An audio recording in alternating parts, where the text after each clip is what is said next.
So, one thing I've noticed while looking online trying to find videos about Galaxy's Edge is there's a lot of videos about what you're going to be experiencing there, but there really hasn't been any videos about the actual story of Galaxy's Edge. I have found very little about what's going on at Galaxy's Edge and how everything came to be. So this video is going to be about the story of Galaxy's Edge. It's not going to be about every little thing you'll be able to experience there. This video is about the story from start of the Star Wars timeline to where we are at now in the Star Wars timeline. This video is going to be going in depth into that story. You don't really need to have any prior knowledge of Star Wars to understand this video. This video is for the people who are coming to Galaxy's Edge on vacation and want to kind of know what's going on. You don't have to be a walking Star Wars encyclopedia to understand this video. Hopefully with this video you'll at least have a passing knowledge of Star Wars by the time you actually end up going to Galaxy's Edge. So whether you're a diehard fan like me or you've never even seen Star Wars, let's hop into this. I hope I don't miss anything. So a long time ago in a galaxy far, far away. No, even farther back than that. No, even farther back. Yeah, somewhere around this era, way back before hyperspeed or light speed was a thing, there was a small planet called Batuu. Batuu is an outer rim planet. Other outer rim planets include Tatooine, which is the planet Luke was raised on, Bespin, and Hoth. Batuu is at the edge of unknown regions. So, it's at the edge of the galaxy. It's in Galaxy's edge. Batuu has been around for millions of years. Those tall structures you see are actually not rocks, they're tall trees, and those trees have petrified to be these big, tall spires we see today. Sometime before hyperspace was the most common form of transportation, Black Spire Outpost was founded. It was named Black Spire Outpost for the very prominent black spire you can see right here in this picture. We don't really know exactly when it was founded. We just know sometime before hyperspace was a thing. So that was a long, long time ago in the Star Wars universe. So before hyperspace lanes were all the rage, citizens of the galaxy would stop on Batuu to trade, refuel, eat and drink at places like Oga's Cantina. Black Spire welcomed all travelers to its city. It grew and it prospered, but then hyperspace became all the rage. People were traveling faster than ever, and with this new form of transportation, people didn't need to stop on Batuu anymore. It was kind of like the Radiator Springs of the Star Wars universe. Black Spire quickly became forgotten. It was falling apart, people were moving away. There was really no reason to go to Black Spire, unless you didn't want to be found by anyone. Black Spire Outpost quickly became a safe haven for criminals, pirates. It was a place for anyone who didn't want to be found. Sometime during the Clone Wars, Duja, I think I pronounced that wrong, a handmaiden to Senator Padme Amidala, discovered something on Batuu of great concern to the Galactic Republic. But then she went missing. Padme goes on a mission to investigate her missing handmaiden and makes a trip to Batuu, but she also goes missing. So let's back up there and define some of those things, in case you don't know. So the Clone Wars was the intergalactic civil war between the Separatists, the bad guys, and the Galactic Republic, the good guys. Kind of. They eventually become the Empire. So, not really. Padme Amidala is a senator. She is the former Queen of Naboo, and she is secretly married to Anakin Skywalker. Shh. Anakin Skywalker is, as we all know, the Jedi who eventually becomes Darth Vader. When Padme goes missing, Anakin goes on a daring rescue mission to go and find his missing wife. So as he comes out of hyperspace above Batuu, he makes contact with an unknown ship. The person on this unknown ship is no one other than Mithron Naruto, also known as Thrawn. He's an extremely intelligent officer of the Chiss Expansionary Defense Force. I'm not really going to go into depth on any of that. That's stuff you don't need to know. I'm also really not going to go into much detail about what happens on Batuu. All they really do in the book is they go to the Cantina. Basically, Anakin and Thrawn team up. They go to Black Spire Outpost. They go to the Cantina. They interrogate some bartenders. They fight some bad guys. Yada, yada, yada. In the book, they don't say it's Oga's Cantina, but we can all reasonably assume it's Oga's Cantina.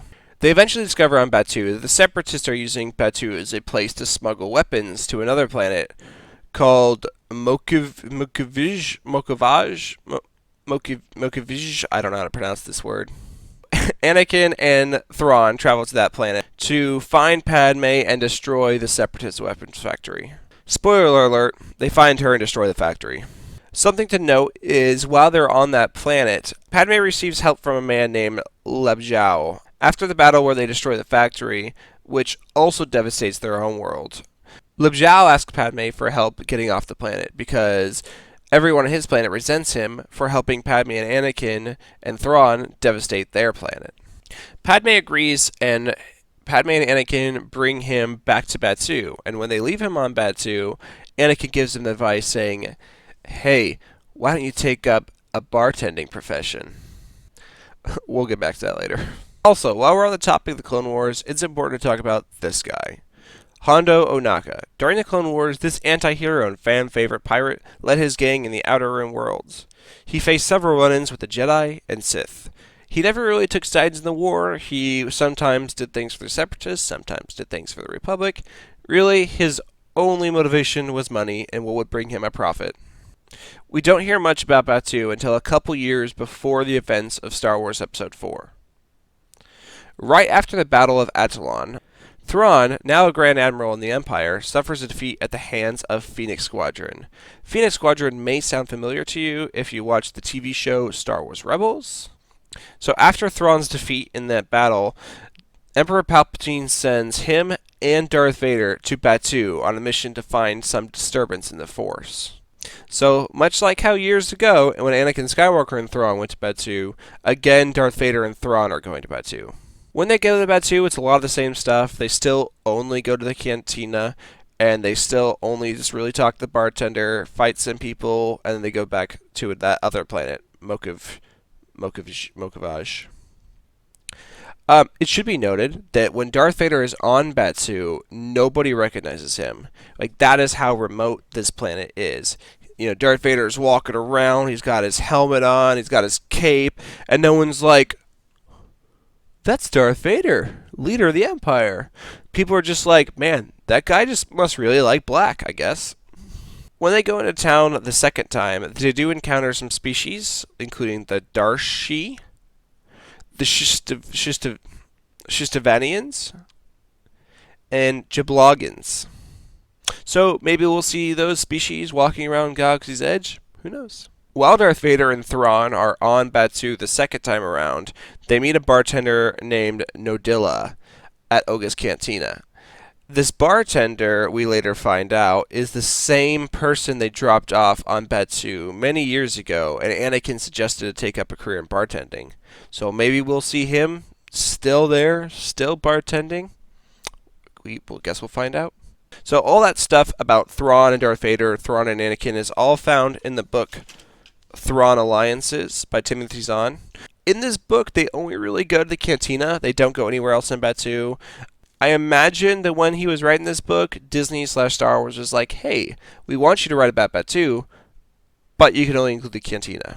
The only other reference we get to Batuu during this time period before Episode 4 and after Episode 3 is in the movie Solo, A Star Wars Story. It's very briefly mentioned by L337, who is Lando's droid. She says, "You couldn't get from here to Black Spire without me. Now you're going to make the Kessel Run?" This is one of those blink and you miss it kind of moments, and I know I missed it the first time, but then my brother pointed it out to me, and I noticed it the second time I watched the movie, and the third time I watched the movie, and the fourth time I watched the movie, and the fifth. Also around this time, Hondo Ohnaka's gang has kind of fallen through the cracks due to the Imperials. So Hondo is forced to become a lonely pirate without a gang. At one point, he almost captures a bounty on Kira from Solo. He eventually finds himself allied with Phoenix Squadron, which you may remember I mentioned earlier. They are the people who defeated Thrawn. They are also the main characters of Star Wars Rebels. During the show, Hondo kind of becomes more of a good guy. He is still doing things for profit, but he's doing things that benefit the good guys, which is the Rebels. We don't hear much of Batuu during the Galactic Civil War. The Galactic Civil War is the war in Star Wars. Really, the only thing that happens during this time that has to do with Galaxy's Edge is Star Tours. Now, Star Tours is a name you may recognize if you've been to the parks in Anaheim or Orlando. I believe Star Tours is also at the other parks around the world, but I'm not 100% sure on that. Star Tours was a company that took tourists on sightseeing trips around the galaxy. And if you were able to ride Star Tours before its refurbishment in 2010, you got to experience one of those flights where a malfunctioning RX series droid named Rex accidentally takes you into the Death Star battle from the end of Return of the Jedi. After 2010, this ride was refurbished to have a different experience. But before 2010, you still had that malfunctioning RX droid. We're going to come back to Rex later. So now we're going to skip far ahead to the end of Return of the Jedi, after The Force Awakens, to the end of The Last Jedi, the most recent Star Wars movie. So right after the Battle of Krayt, which is the climatic battle at the end of Star Wars The Last Jedi. So, slight spoiler alert for the end of The Last Jedi. So the movie ends with Poe Dameron, Rey, Finn, Leia, Chewie, and a handful of Porgs, and also any of the remaining Resistance fighters. All of them are on the Millennium Falcon, and they're shooting off into hyperspace. Now, in the movie, we don't see where they're going. But do you have any guesses as to where they end up? If you guess Batuu, then you're right. Right after The Last Jedi, the Millennium Falcon lands on Black Spire Outpost, and the Resistance starts setting up a base. So, this is where we are in current canon. This is when Star Wars Galaxy's Edge takes place. As of right now, we don't know much about the story of Batuu, but we still do know a quite amount. So the rest of this video is going to be the story of what's at Galaxy's Edge. One thing we know is that right after they land, Chewbacca and Hondo make a deal. In the book Pirate's Price, which is a book I had never heard of until I started doing research for this video, we see Bazine Natal, which you may remember her from The Force Awakens. She goes to Black Spire Outpost looking for the Millennium Falcon. She is there looking to buy it for someone else. She's not using her own credits. In the book, we see her asking for directions from a Trandoshan at a supply company. She knew she would find Hondo on Batuu because of his most recent business venture, Onaka Transport Solutions, which is basically just a front for his smuggling operations. She finds Hondo in Oga's Cantina. In the book, she mentions seeing a repurposed RX droid playing upbeat music. This RX droid is none other than Rex, the same droid from Star Tours. So I guess he found his way to Batuu after being marked defective? Bazine confronts Hondo during a game of cards. So while Bazine is looking around the cantina, she sees that the taps behind the bar are made from droid arms and what looks like a repurposed lightsaber handle. Hondo mentions he has a wonderful relationship with Oga Gara, the owner of Oga's Cantina. Han then recommends to get a Fuzzy Tauntaun or a Carbon Freeze. Both of these drinks are actual things you're going to be able to try at Star Wars Galaxy's Edge. So after the two of them sit in a corner booth, Hondo begins to tell her a story about the first time he saw the Millennium Falcon. He tried to steal it. He went on an adventure with Han Solo and Chewbacca. It's really not stuff you need to know for Batuu. So after telling his story, he leads her out into the streets of Batuu, and he shows her the Millennium Falcon sitting right there in all of its glory. When he shows the Millennium Falcon, it's sitting at the exact same place we'll be able to see it, in the courtyard. He takes her inside the Millennium Falcon. He points out a few of his favorite porgs. Porgs. He even has named a few of the porgs. And there's one of them he called Puffy, and another one Snappy. So maybe we'll be able to see Puffy and Snappy when we climb aboard the Millennium Falcon. He actually ends up selling the Falcon to her, and she takes it and flies away. And that's it. The end. I'm just kidding. He sells her the Millennium Falcon, and she takes it from Batuu and goes to meet another person to drop off the Falcon. But turns out Hondo sent someone to intercept and take the Falcon back from her, so he steals the Falcon back, and it goes back to Batuu where we're going to see it. When Hondo's friend returns back with Millennium Falcon, her and him go to Oga's Cantina to celebrate. While they're at the cantina, Hondo gets a call from Chewbacca. He's all like, "Roar, I'm upset." I can't do it, Chewbacca yell. Let's see if I can try. It sounds like a yawn. That's not going in the final cut. Hondo tells Chewbacca not to worry, and he's going to bring the ship back to him when he's done with it. Hondo then goes and puts up a sign in Oga's Cantina that says, "Flight crew wanted. No training necessary. Fair pay, great experience, discretion a must. Inquire at Onaka Transport Solutions in the spaceport." I think he's going to have a long line of people waiting to be a part of his crew. Probably like 6 hours. Maybe 8 hours. We'll see. So this is where you enter the story. This is why I'm so excited about Galaxy's Edge. Everything that happens here is going to be in canon. It's all a part of the story. What happens here affects the movies. So this is where you come in. You will walk up to the Falcon the same way Luke and Obi-Wan did in the original Star Wars movie. You're going to join a queue of other travelers. This queue is located like somewhere behind the Millennium Falcon. Your journey starts out by entering the queue at ground level. You then climb up some stairs. You go on a catwalk that kind of circles the Millennium Falcon. There's going to be like triangular shaped windows. They're really small. You can catch a peek at the Millennium Falcon at.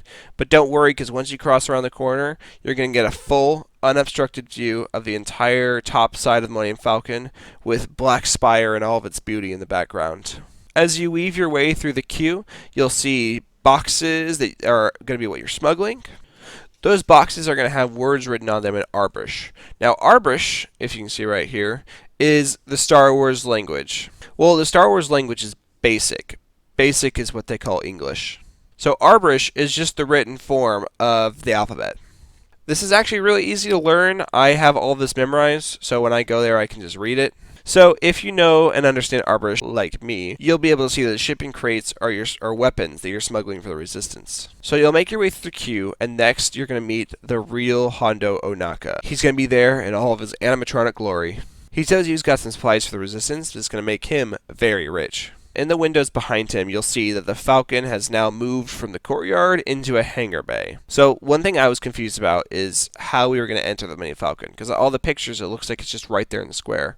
So I guess what's going to happen is the Millennium Falcon is going to take off and go to this hangar bay where you're going to get into the Millennium Falcon. So then you are led down into that hangar bay and you get to go up into the Millennium Falcon. How it's going to work is that apparently by this time your group has been assigned a number. You'll be able to explore the inside of the Millennium Falcon, recreate some of your favorite scenes, take some pictures, have some fun, and then when they're ready for you, the flight crew is going to call you into the cockpit to start your mission. Apparently, there are 3 different missions you can experience. There's going to be a race on Corellia, a trip to a First Order shipyard on Corellia, or steal a piece of cargo and battle a monster. How this experience will work is it'll seat 6 people. 2 in the front, 2 in the middle, 2 in the back.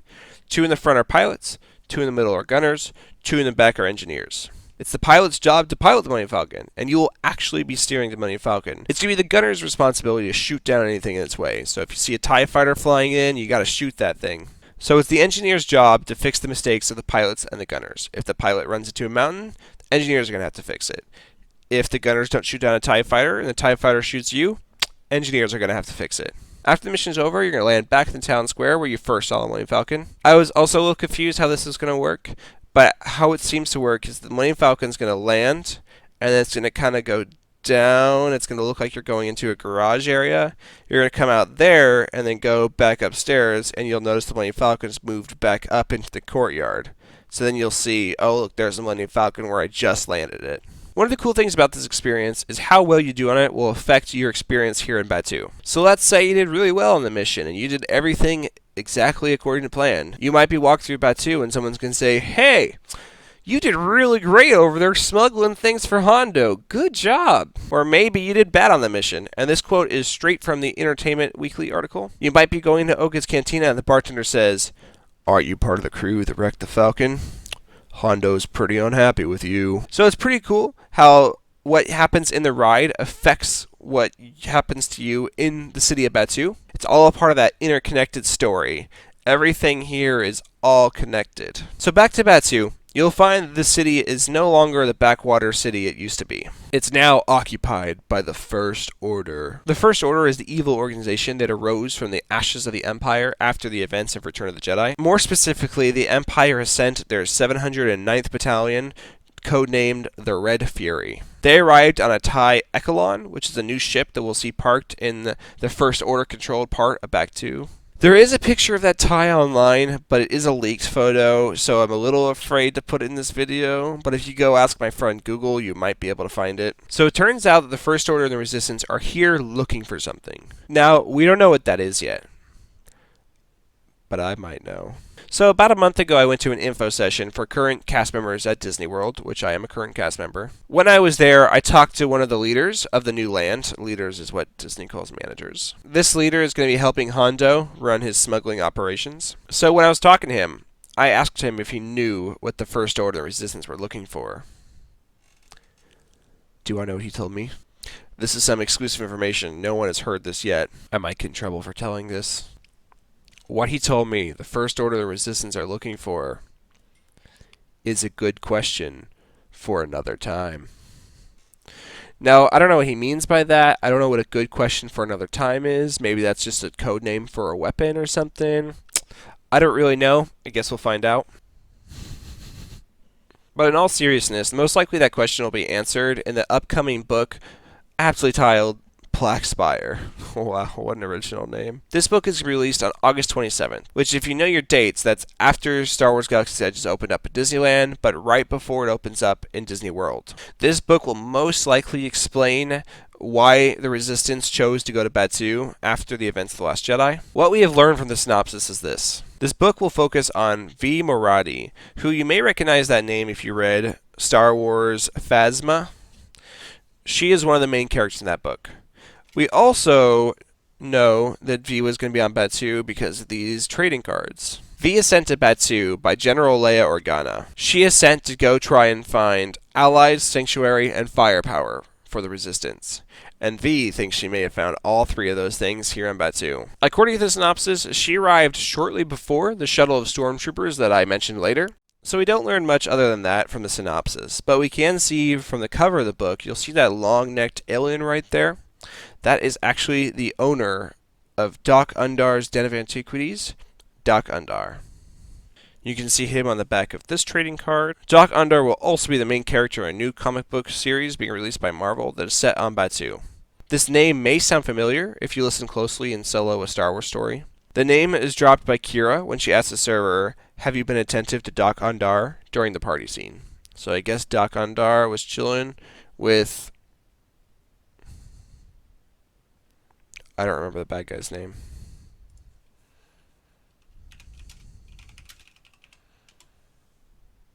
Dryden Voss. So at Dok-Ondar's Den of Antiquities, traders can purchase rare antiques from all eras of the Star Wars universe. So while I have these out, I want to talk about these. These are trading cards that were given out at events. I got these ones at Star Wars Galactic Nights. When you take the back of all these cards together, you'll see it makes this picture right here. And written in Arborish on the outside, it says, "At the edge of the galaxy, so far away, black was the spire that called me to stay. A beacon for drifters, forgotten and lost.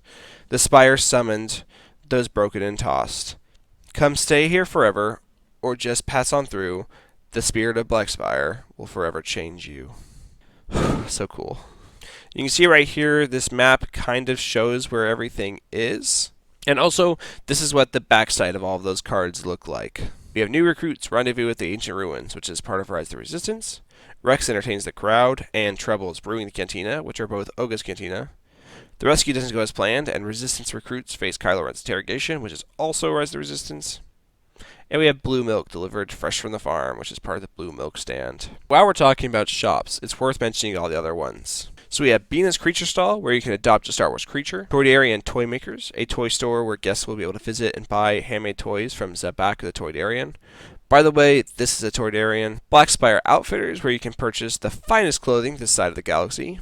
Mubo's Droid Depot, where you can assemble your very own droid. Savvy's Workshop, a place where you can construct your very own lightsaber with guidance from a group known as the Gatherers. So this experience will be something you can pay for, where you can go in and you're basically going to have the experience of creating your own lightsaber. You get to choose from different types of lightsabers. They have Peace and Justice, Power and Control, Elemental Nature, Protection, and Defense. I imagine you can do mix and matches of those, and you're basically going to construct your own lightsaber. And obviously you'll be able to choose your color. I believe they'll only have red, green, blue, and purple. They'll also have a place called First Order Cargo, which what I've heard is inside that TIE Echelon that the First Order came to Batuu on. At First Order Cargo, you can buy things like First Order costumes and other items related to the First Order. They also have a place called Resistance Supply, where you can pledge your allegiance to the Resistance and purchase costumes related to the Resistance.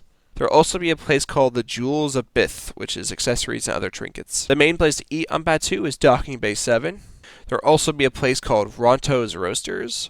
If you remember pod racing from episode 1, you'll notice that at Ronto's Roasters, all of your food is being roasted by a pod racer engine. As I've mentioned before, there'll be Oga's Cantina, which is where you can buy beverages and snacks. There'll be a milk stand where you can get your very own blue milk, just like what Luke drank on Tatooine. There'll also be a place called Kat Saka's Kettle, which is basically going to be flavored popcorn. So looking at this map, you'll notice that to the left is the ancient ruins and Sarabat River Valley. This is where some of the earliest settlements on Batuu began. You'll notice everything here has been rushed and thrown together, as if the Resistance has only been here a week, because they've only been here a week. You'll also notice the Resistance isn't here to stay. They set up shop because they need something here. And they also need your help. Your journey will begin by going underneath a cannon turret, as you can see here, that leads into a path going into the ancient ruins carved into the cliff walls on Batuu. Look down into the mud, and you'll see the tracks of R2-D2 and Resistance boot prints leading you to your destination. You'll pass a gonk droid, lots of Resistance tech. At one point, you're going to go into an ancient worship site. Soon you'll find yourself in a bigger room, where via hologram, BB-8 and Rey will tell you that they need you to board a transport to go on a mission led by Poe Dameron. And when I say Rey and Poe Dameron, I mean Daisy Ridley and Oscar Isaac. From there, you'll see Poe get into his signature X-Wing, and you are going to see Nyan Nub, who you may remember from the fight in Return of the Jedi. You're going to board this transport, and then you're off. Soon, you're going to get intercepted by a First Order Star Destroyer. And via tractor beam, they're going to pull you up into their ship. Poe can't fight them all off, so he retreats and promises to come back later. So then you're brought into a real hangar, where you'll see real TIE fighters, real stormtroopers. It's going to be massive. Then you're going to be moved into an interrogation room. There you'll learn about something the Resistance is going to need to help fight the First Order. We don't really know what that is yet. After that, you break out, and you board an officer transport vehicle. You're going to use this vehicle to escape the Star Destroyer. And this is where the real attraction starts.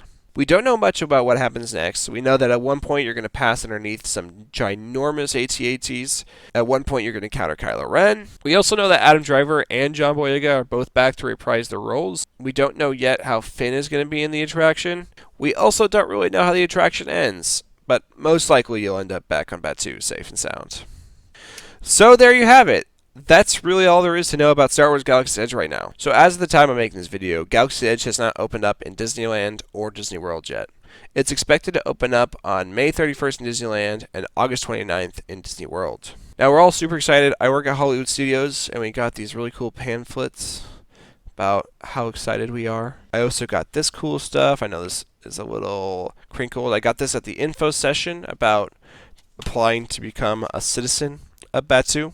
But as you can tell, I'm really excited for Galaxy's Edge. The reason why I made this video is because everywhere I was looking online, I couldn't find anything about the story of Galaxy's Edge. I was finding video after video of this is what you'll be able to eat, this is what you'll be able to do, but nothing telling me the story. So even though I'm really not the best at making videos, I figured I would put everything I know together into one video so that hopefully you guys out there will learn something about Galaxy's Edge. So that's it. I hope you learned something. I hope you're as excited as I am, and I hope to see you on Batuu. And as always, may the Force be with you.